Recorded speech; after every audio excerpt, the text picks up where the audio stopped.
Hello.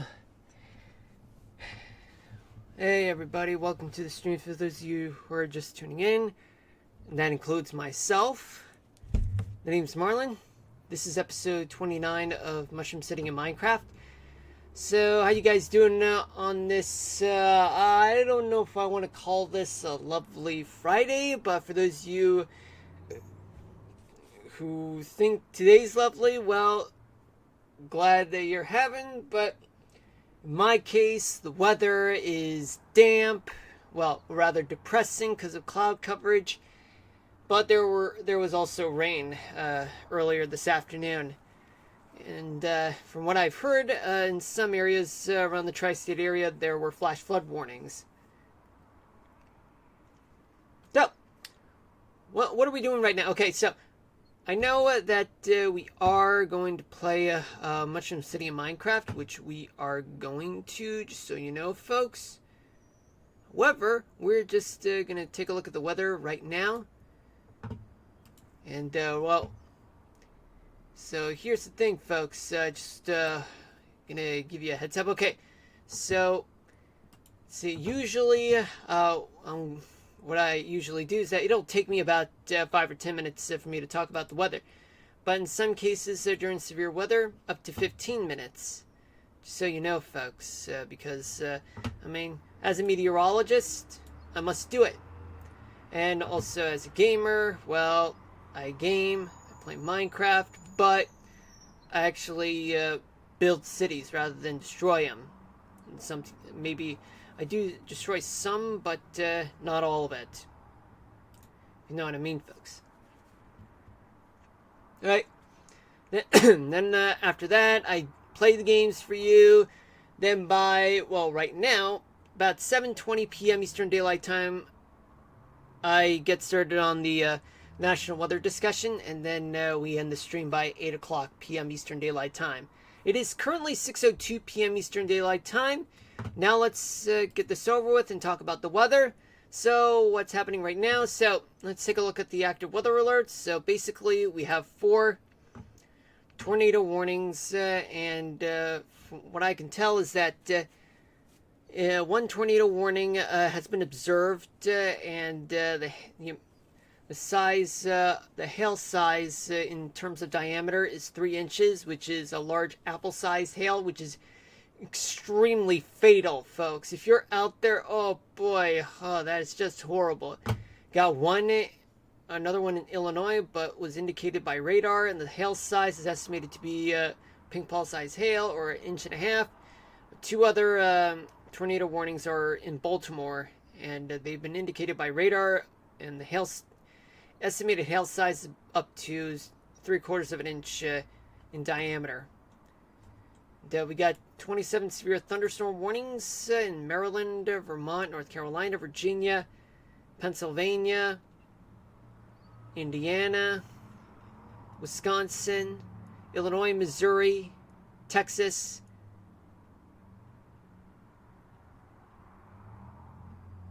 and how many special marine warnings? There are 8 of them in Maryland, Virginia, Wisconsin, Washington, D.C., and 4 special weather statements in Michigan, Wisconsin, Texas. Hold on just a minute, folks. I'm getting some background noise, folks. Just bear with me on this one. You know what? I'm just going to go ahead and just talk over it. Okay, so let's start off in the Northeast, or where we do see plenty of severe thunderstorm warnings, particularly in Vermont, where one is located just northwest of Johnsbury, right near the Canadian border. There's a dry line that goes through New England.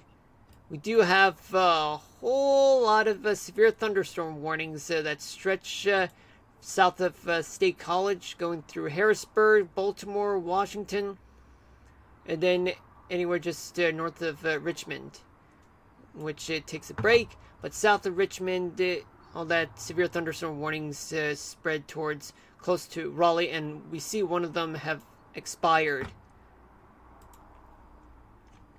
Now let's take a look at the tornado warning in Baltimore, Maryland. let's see. All right, now let's switch gears to the radar right now, just to find where that tornado warning is located. Now let's use this. Okay, so this is a whole lot of stuff, folks. So we do have a tornado warning that's present throughout the metropolitan portion of Baltimore, which is very horrific, folks. And this is the high-res reflectivity. Now let's move on to the high-res velocity. Okay, so we have the radar here, and it's all tangled up right now, folks. Okay, the red ones represent winds that come from the radar, but there's just a little bit of a drag right there, which happens to be green, but from what I can tell is that there could be a very small tornado just east of the city near Edgemere, Maryland, and it's about to cross the Chesapeake Bay. Yeah, it doesn't really look like as though it's well defined, folks, just so you know. I mean, it's enough to cause quite a scare for folks living in the metropolitan portion of Baltimore and the outskirts of which. But it's best to be safe than sorry, just to hunker down in the basement or storm shelter if there is one. But if those aren't available, just hide in an interior closet or in interior rooms, any room that doesn't have any windows. But exterior rooms and walls are not safe because projectiles and debris can pierce through those walls, making that room unsafe. If you're outside, hide in a ditch. But if there is a subway that is underground or a train station that is underground, that is your best bet because, I mean, sure, the winds may penetrate, but it's not enough to blow you guys away because you'll be underground and the damage will only be limited to above ground. And look at that, one tornado warning has expired. And we see that there's one little bit of tornado that's currently making its way across the Chesapeake River, Chesapeake Bay. I don't know why I call it river. Anyway, the Baltimore-Washington area is getting plenty of severe thunderstorm warnings. No tornado warnings anywhere along I-83 down the 95. Anywhere just north of the Potomac River, and even across near Montrose, Virginia. Richmond, just south of Richmond, Petersburg, Waverly, Templeton, Sputana, Stony Creek, McKinney, Emporia, Lawrenceville, Alberta, South Hill, and many other locations throughout southern Virginia, especially in Norlina. They're getting severe thunderstorm warnings. And now let's focus our attention. Well, let me check the correlation coefficient. That's where you find precipitation. But so far, folks, I mean, not much debris. I mean, there is precipitation, but just some debris. But it's not much of a foreign object type of thing. But regardless, it's all covered in water vapor and some dust. But nothing like major debris. But it's more likely an EF0 to EF1 tornado that's present in the Baltimore-Washington area. Oh, in the Baltimore area. Now let's head over down south. Well, in North Carolina, West Virginia is mostly clear, but Romney is experiencing some showers. But in North Carolina, there's plenty of scattered showers throughout the busy parts of the Tar Heel State. But in the northern part, there are 2 severe thunderstorm warnings, especially in Roanoke Rapids, North Carolina, Halifax. South Carolina, mostly dry. Atlanta, especially Florida, mostly Alabama. and mostly Mississippi. Some parts of Mississippi, they're dry, but anywhere north and west of Tuscaloosa, scattered showers, especially just north of Tupelo, and right along the Mississippi Valley, places like Helena, West Helena, Clarksdale, Cleveland, Greenville, and anywhere north of Yazoo City, Mississippi. Louisiana, it's all clear, but there are 2 severe thunderstorm warnings and one special weather statement in Llano, Texas, just northwest of Austin. It's a cold front present that is present from the Lone Star State all the way to Missouri. Then meets up with a low pressure system, and then has a stationary front that parallels the Ohio River, but it ends up becoming a cold front, meets up with a warm front in upstate New York and Lake Ontario, but there's a stationary front that curves through Pennsylvania, through the Baltimore, Washington area, through the Delmarva Peninsula, and then out to sea.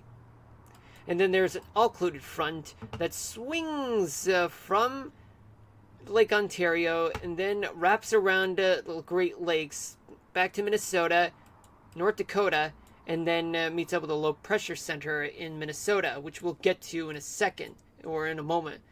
But there are 2 severe thunderstorm warnings just south of Erie, Pennsylvania, in Greenville, Pennsylvania, and Kingsman Township, Ohio. There's also plenty of severe thunderstorm warnings west of Indianapolis and anywhere south of Chicago. Terre Haute getting severe thunderstorms. Oh, and there is 1 tornado warning that's present in Robinson, Illinois. So far, there are 5 tornado warnings. What do you know? Like Kentucky, Illinois, Missouri, they're getting tornado warnings, and they're massive. Boy, folks, this is. Normally I would say that. Although it does take me up to 15 minutes to cover severe weather coverage, but this is a lot. I mean, particularly in the Mid-Atlantic and the Midwest, they're getting plenty of severe thunderstorm warnings and even tornado warnings. Severe weather is widespread in those areas. Now, let me take a look at what's going on throughout Robinson, Illinois. Let me just click here. Okay, so there is a hook echo, and boy, this is a textbook definition of what a supercell thunderstorm looks like, folks, from this view. Now, what about in terms of the radial velocity? Oh boy. Wow, this is very significant. Okay, so we got this. This is massive. Okay, so we do have a tornado, and it's moving. It's moving in that direction, folks. As you can see, and there are strong winds, which means a tornado is right around Palestine, Illinois. It's crossing the river into into Indiana, moving this way towards Sullivan and Merrim, Indiana. Yeah, my geography's right. I thought it was off. Okay, so now that we got that, okay, so let's check the correlation coefficient. And boy, look at this. This is so much debris that Palestine is dealing with, as well as the outside of the supercell thunderstorm near Robinson and Hudsonville. Boy, this is very, very tragic. This is very agonizing, folks.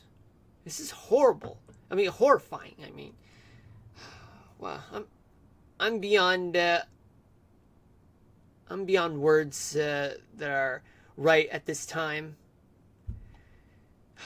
Boy, this is just awful, folks. Now what's next? Okay, so let's get back to this. there is another tornado warning located in Paducah. There are two tornado warnings, and those two tornado warnings, what they all have in common is that they produce very large hail near Paducah, Kentucky. And I gotta tell you, folks, this is major stuff. Very major stuff. I think there's a kink right there. Now let's turn to the radial velocity, but let me change the radar real quick because I mean, this is what we're dealing with now, folks. Okay, so you got strong winds moving like this. Wind's moving there, which means there is a tornado there, but I would believe that there is one tornado there and another one there. Yeah, this is horrifying, folks. Wow. Okay. Let me just recheck because from what I'm seeing right now is that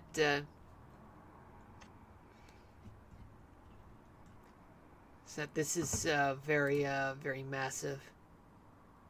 Okay, you have a little bit here, a little bit here, and you tend to have very strong winds that are moving away from the radar. Yeah, which means there's a tornado just southeast of Paducah, Kentucky, and based on the shape of the tornado warning, it looks like as though it may be heading towards the east. One tornado warning has expired, so you know, folks. But Paducah is not out of the woods yet. There are 3 tornado warnings, and we are paying attention to what's going on at the top. And hail size is baseball-sized hail, 2 3/4 of an inch. As the estimated hail size, and it's been indicated by radar, the tornado warning. And what about the one in Missouri? Well, first things first, so let's check the correlation coefficient. And from what it looks like, there's plenty of debris just northeast of Paducah. And what about upriver in the Mississippi Valley? Well, that's in Missouri. Anywhere just south of St. Genevieve, things are very, very dicey. Where's the nearest radar? Oh, it's quite literally in the middle. Okay, there's debris right around here. And now let me check the radial velocity and see what we got. Okay, so there's wind's moving in that direction. Right here, but I don't see any sense of friction. I mean, I'm turning the radar on here in St. Louis, for St. Louis. Okay, so this is the radar site. Okay, I see that the tornado is actually moving towards the east through Perryville.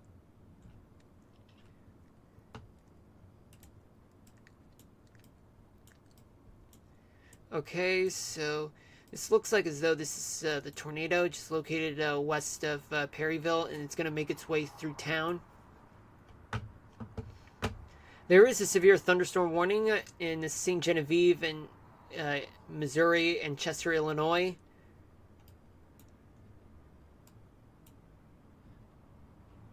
Boy, folks, this is the most busiest severe weather coverage that I've encountered so far, folks. And this is quite god-awful, if you ask me.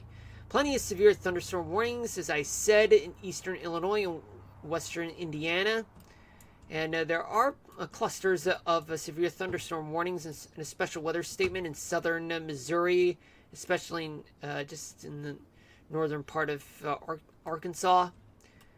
Now let's go to Wisconsin, and in Wisconsin there are plenty of severe thunderstorm warnings in places like Oshkosh, Nikemi, in Appleton, and anywhere, especially in St.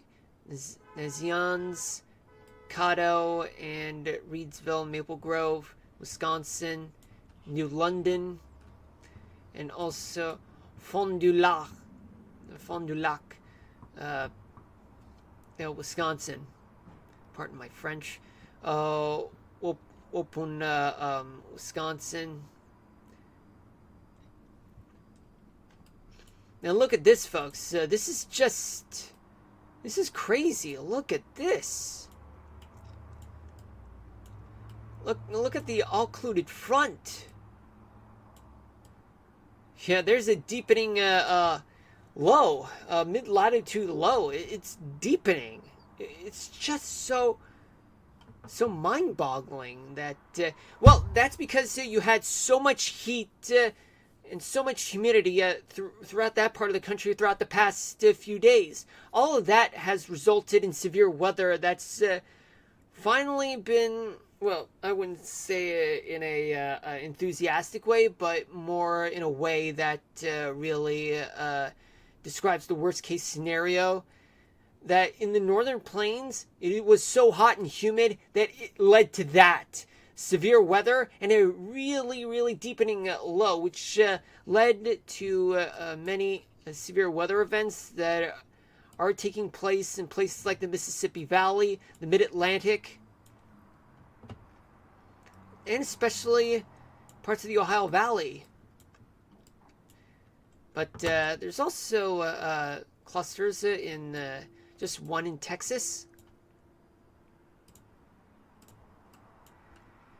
Okay, I deeply apologize for that, folks. I've been going way in depth about the severe weather coverage. I know I was supposed to start playing Minecraft 7 minutes ago, but unfortunately, severe weather has been calling my name ever since the Great Plains, the Northern Plains, have been heating up for so long as a result of the Omega and Rex blocks that had led to the heating, and even after the Rex block that had moved away, humidity starts pouring in throughout the northern plains, and then it all happened, all hell broke loose, and now you're seeing what you're seeing, folks, and this is the reason why I've been streaming weather for 22 minutes straight instead of me getting started on Minecraft.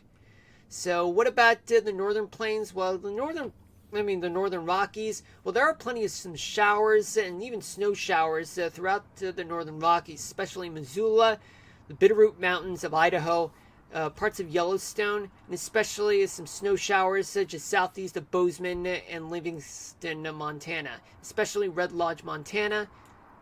Scattered showers throughout parts of Wyoming, and especially in the southern portion of Idaho. Some parts of Colorado, they have scattered showers, especially in southern Utah and eastern Nevada, but all that moisture is just located outside of Sin City and Las Vegas. In the desert southwest, it's mostly dry, nothing much to report on, but there are some scattered showers just near Santa Barbara, and it extends towards California City, Fort Irwin, California, anywhere just between Los Angeles and Bakersfield. Now we go up towards the Pacific Northwest, where on the leeward side there are some scattered showers in Oregon, but on the coastal side of Washington State plus Portland, Oregon, there are scattered showers, but there's plenty of rain and some storms located in Olympic National Park, right on the coastal side. And there are some scattered showers on the leeward side of the Cascades, especially around the Spokane area. Coeur d'Alene and Kellogg, Idaho, they're getting some scattered showers, maybe some storms, and especially anywhere east of Great Falls. Whew, boy, there was a lot to cover for severe weather, folks. And I know, like, for those of you who are into weather, well, I'm glad you guys stick by me. And although I wish you guys would tell me in if there's anything wrong or how am I doing with the severe weather coverage. But for those of you who wanted me to watch, or rather, hold on, let me mute the mic. Oh no, never mind. The background music is gone. For those of you who wanted me to game for you guys, well, I'm deeply apologize for that. As a meteorologist, I had to report on this because not only you're getting me playing the games, but you're also getting me to play weather. So you're actually talking about a gamer who's also a meteorologist. Now, how you guys know if I'm a meteorologist? Was it because I told you so? No, it's actually because I actually graduated with a degree in meteorology, atmospheric science to be exact, because it not only covers meteorology but also covers, anything regarding atmospheric science. Now, what's causing all this? Okay, now we'll get to playing Minecraft in 5 minutes. I swear to you guys. All right. But in the meantime, I am going to show you guys what's been going on throughout right now in terms of this whole setup with severe weather. So what we have here, let's take a look at the 500 millibar map, but however, this does not become so reliable. Now, I'm going to switch gears here for you guys right now. Just need that to... Wait, thank you, Opa Yemi Gaming, for the follow. I appreciate it so much. Thank you so much for sticking by, and we will get to Minecraft momentarily. I just want to explain what's been going on with the whole severe weather setup. Okay, there we go. Now you guys are seeing it. Okay, so what I'm doing right now is that I'm checking on what's going on with the severe weather setup. So let's start off quickly with the upper level winds. So what we have here is that we do have this upper level low, and we do have a setup where our trough has occurred throughout the Great Plains and mid-Mississippi Valley. All of that has led to severe weather in places like Wisconsin. Hold on.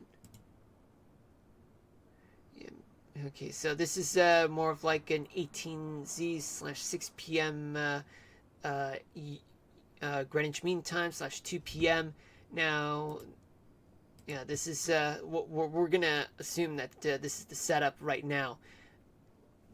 So what we have here is that we have a trough that's over the Great Plains in Mississippi Valley, and there is a little bit of trough just off of Baja California, but we won't worry about that. But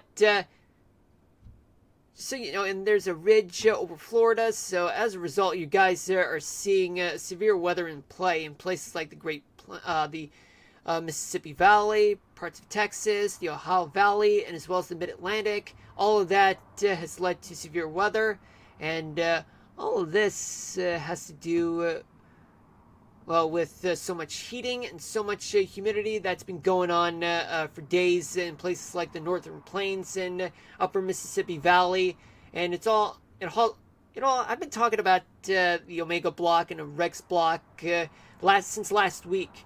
And that has led to the heating of the Northern Plains. But after the Rex block has moved out of the way sometime around later part of last weekend, humidity starts moving in, and all of that just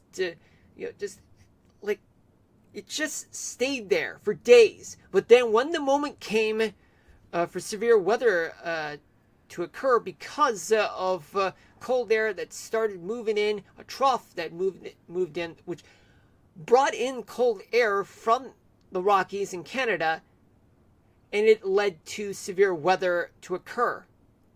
I mean, all you get is two distinct air masses, warm, moist air, combined with cold, dry air. And when you put them all together, that's gonna be a big fight between the two air masses. And who wins?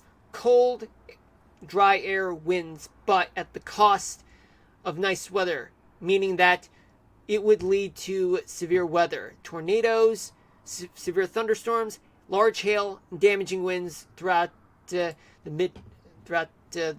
Mississippi Valley, Ohio Valley, parts of Texas, and even the Mid-Atlantic, the Baltimore, Washington area. All right, we'll keep monitoring all of this in the next about half an hour, about an hour or so.